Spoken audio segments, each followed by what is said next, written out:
বন্ধুরা, আমরা আজ এক জায়গায় এসেছি। আমাদের এক উদ্যোক্তা ভাই অনেক দিন থেকে আমাদের কাছে ফোন করছে যে ভাইয়ের কাছে টিটা মুরগির ডিম আছে। বারবার বলছে ভাইজান আমাদের কাছ থেকে ডিম নিন, 20 ডিম, ভালো বাচ্চা হবে ইনশাল্লাহ। তা আমরা আজ সেই ভাইয়ের বাড়ির উদ্দেশ্যে বাইর হয়েছি। ভাইয়ের বাড়ির থেকে টিটা মুরগির ডিম নিয়ে আমাদের ইনকিউবেটারে বসাবো ইনশাল্লাহ। তো চলেন তানার বাড়ির দিকে রওনা হয়, গিয়ে দেখি তানার বাড়ি কতটা মুরগি আছে এবং ডিম আছে। আলহামদুলিল্লাহ, সামনের বাড়িটাই সেই ভাইয়ের, সে বাড়ির উদ্দেশ্যেই যাচ্ছি। দেখি ভাইয়ের কাছে কতটা ডিম আছে এবং তার মুরগি কোন জায়গায় রেখেছে, কী হালাতে আছে। বাড়ির ভিতরে ঢুকে যাচ্ছি ইনশাল্লাহ।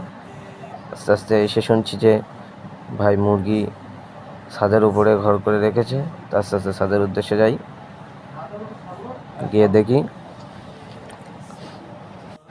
আলহামদুলিল্লাহ আমরা উপরে চলে এসেছি এবং ঘরে দেখছি যে কিছুটা টিটা মুরগি আছে এবং দেশি মুরগিও আছে ভিতরে।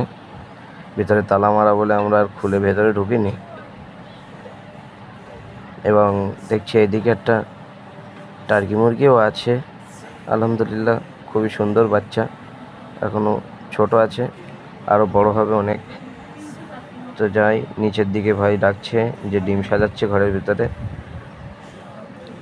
এই ভাই ডিমগুলো বাইর করছে, বাইর করে আস্তে আস্তে পেটির ভিতরে সাজিয়ে দিচ্ছে। আমরা ডিম নিয়ে চলে যাব ইনশাল্লাহ। আস্তে আস্তে এই ডিমগুলো নিয়ে আমাদের ইনকিউবেটারে বসিয়ে এই ডিম থেকে বাচ্চা ফোটাবো। এই ভিডিও আপনাদের কাছে দেবো, আপনারাও দেখবেন।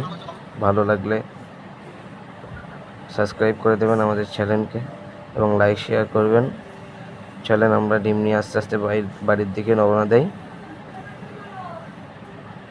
এবং আমাদের ভিডিও ভালো লাগলে আমাদের ভিডিওকে সাবস্ক্রাইব করবেন এবং লাইক শেয়ার করবেন। আমার বাড়ির দিকে রওনা দিচ্ছি ইনশাল্লাহ। পরের ভিডিও আপনাদেরকে আবার আপডেট দেবো। আমাদের ভিডিও ভালো লাগলে আমাদের সাথে থাকবেন। খুদা হাফেজ।